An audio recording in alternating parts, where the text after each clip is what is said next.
Donc si on se sert de la maquette, on voit que l'église elle est plutôt là-bas. On est positionné vraiment dans l'espace. Ici, c'est l'espace multifonction. Donc qui est juste en face de l'église. Donc ce qu'on voit aujourd'hui, où il y a des vides, où il n'y a pas de mur, c'est des fenêtres. Donc ce qu'on voit ici, c'est qu'on va avoir après dans la future salle. Et donc c'est une salle de 70 mètres carrés qui est... Voilà, c'est une salle multifonction, donc les sous-sages sont multiples, il y aura des associations, il y aura, je ne sais pas, tout ce que vous imaginez, des ateliers, voilà. Donc, des choses qu'on n'a peut-être pas imaginées encore. Donc c'est une salle ouverte, elle est vide, il y aura une espèce de placard kitchenette pour pouvoir réceptionner des gens. Et juste après, donc il y a une cloison, donc ça va être séparé cette salle. On aura la médiathèque. Donc la médiathèque, c'est 220 mètres carrés. Ça, c'est toute la partie plutôt administrative, au fond, la chambre plutôt informatique.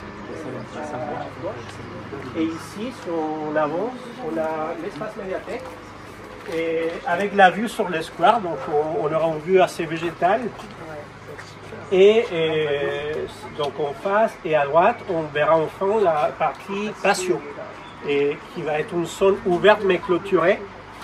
Et pareil, imaginez comme un espace plutôt ouvert à tout le monde, qui connecte un peu les trois programmes du projet, parce que ici on a la médiathèque, l'espace multifonction, les halls, que c'est aussi un espace multifonction, donc on imagine les halls comme un espace plutôt informel, mais où on peut quand même faire des activités, donc avec un espace cafétéria, un espace ouvert à tout type de manifestations, et plutôt informel. On imagine vraiment un espace de liens sociaux où les gens peuvent se retrouver autour des programmes plutôt classiques, médiathèque, espace multifonction. Et au fond, ce qu'on verra, peut-être on pourra passer, c'est la salle culturelle, où on a un vrai espace, plutôt d'espace polyvalent, multifonction, mais lié à plutôt des spectacles ou des... Voilà, et conférences, tout ce qu'on peut imaginer, qui est aussi en lien avec les patios. Donc depuis cette salle, on pourra aussi sortir vers les patios, aller vers les halls, passer à la médiathèque. En fait, toute l'idée de ce projet, c'est de pouvoir un peu connecter tout par des espaces plus ou moins informels. Et peut-être les grands schémas de ce projet, ces grands principes, c'était de dire qu'on avait des espaces médiathèque, espace culturel, et qu'on était vraiment au centre-ville, en face de l'église, et juste au fond, il y avait un square arboré. Toute l'idée, c'était de pouvoir connecter ces deux espaces. Depuis la place de l'église, on imagine que les publics ils peuvent rentrer par les halls, passer par les patios et aller au square. Tout ça dans une espèce de continuité et des flux qui nous paraissaient intéressants à travailler, et au-delà du programme même de la médiathèque. Donc on peut peut-être passer par là, ça va être plutôt l'entrée de l'espace public, donc plutôt à gauche.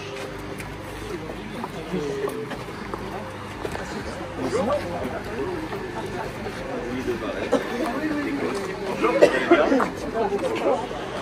Allez, c'est parti, je viens rejoindre la table. Il y a la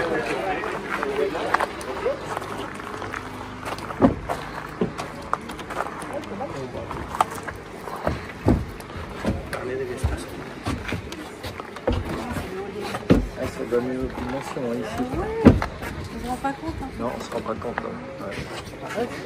Alors, ici, on est dans les halls d'entrée. Et les choses qui sont intéressantes, c'est qu'on a un espace aussi. Donc, les halls, ils commencent ici. On va dire qu'on a 70 mètres carrés de halls. Donc, on a fait un espace plus grand que prévu à la base.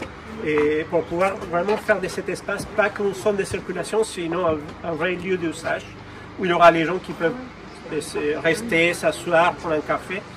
Et ici, on a créé un auvent. Aujourd'hui, on ne les voit pas, mais il va être couvert. Donc, pour les gens qui, juste avant de rentrer, ils peuvent être dans un parvis couvert en face de l'église, et qui va nous permettre aussi d'avoir des rencontres informelles autour des zones couvertes, protégées de la pluie, etc. Et aussi, donc, juste ici, on aura les halls d'entrée, on voit à peu près la place qu'il prend, et les patios juste en face. Donc, les patios, ça va être un espace clairement ouvert sur les squares, mais qu'on clôture on va quand même vitrer cet espace clôturé pour voir la végétation, mais on aura la possibilité ou d'ouvrir ou de fermer ces patios. Donc ça va être géré aussi par la mairie et on aura la possibilité des deux. Et juste à droite, là ça va être un peu plus compliqué d'y accéder, mais on a vraiment la salle de spectacle, l'espace culturel, qui a aussi une ouverture qu'on voit à droite vers ces patios. Oui, voilà, on peut passer peut-être là. Ah oui, non, ça marche pas. Là, c'est vraiment la zone plutôt technique, où il y aura plutôt des sanitaires, des locaux techniques, qui va être là-bas.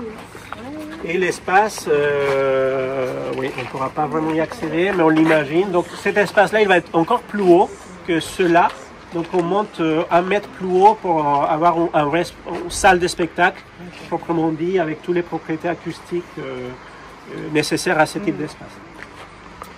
Et si je peux parler des matériaux, donc ce qu'on voit aujourd'hui, c'est la structure, mais ce qu'il faut imaginer, c'est que tout le projet, il est recouvert avec une charpente en bois, avec une isolation biosourcée partout, et tous les doublages, donc l'isolation des murs, elle est aussi en matériaux biosourcés.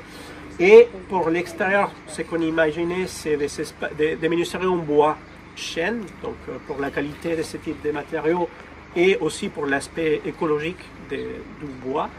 Et pour la façade même, des parties pleines, on a voulu se rapprocher de la logique de la chapelle carreau, c'est-à-dire de travailler un aspect minéral. Donc on a choisi de la brique, qu'on a choisi ensemble avec une brique qui se ressemble beaucoup à la pierre de schiste qu'on a un peu tout autour. Donc tout le projet va être recouvert en brique, en vraie brique, et d'un aspect plutôt foncé violet.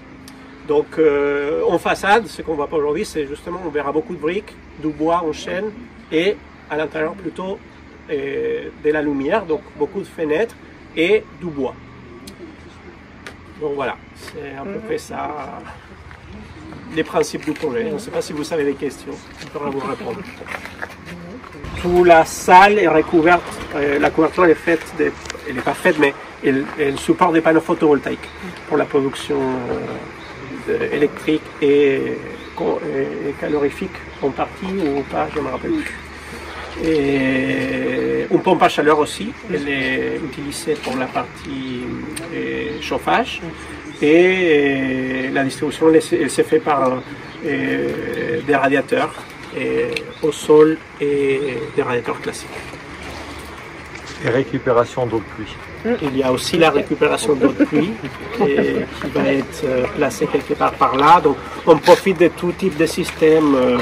Et donc on profite du soleil, on profite de la pluie pour voilà, récupérer et réutiliser. La récupération d'eau de pluie, ça va être plutôt pour tous les espaces extérieurs, parce qu'il y a tout un travail aussi d'un parvis et qui est juste devant, qui nous ramène à la médiathèque, qui a une partie minérale, une partie parvis, mais il y a aussi pas mal de végétation, plus toute cette zone-là qui est déjà végétalisée. Et après, cette patio-là, c'est là où il y aura les 1% artistiques, donc on ne sait pas encore quel type d'œuvre il va être mis en place, mais c'est un artiste qui va, voilà, va proposer quelque chose dans ces patios-là et qui va, voilà, j'espère nous surprendre avec un beau projet artistique dans cette zone. Il y a des belles propositions. Oui. Comment c'est regardé? Voilà, c'était vraiment les briques qui se rassemblaient un peu plus. Nous, on voulait quand même marquer un côté un peu contemporain, on n'est pas dans le mimétisme total. On assume qu'on construit un projet aujourd'hui, mais on voulait, voilà, ajouter quelques touches de l'ancien, on va dire.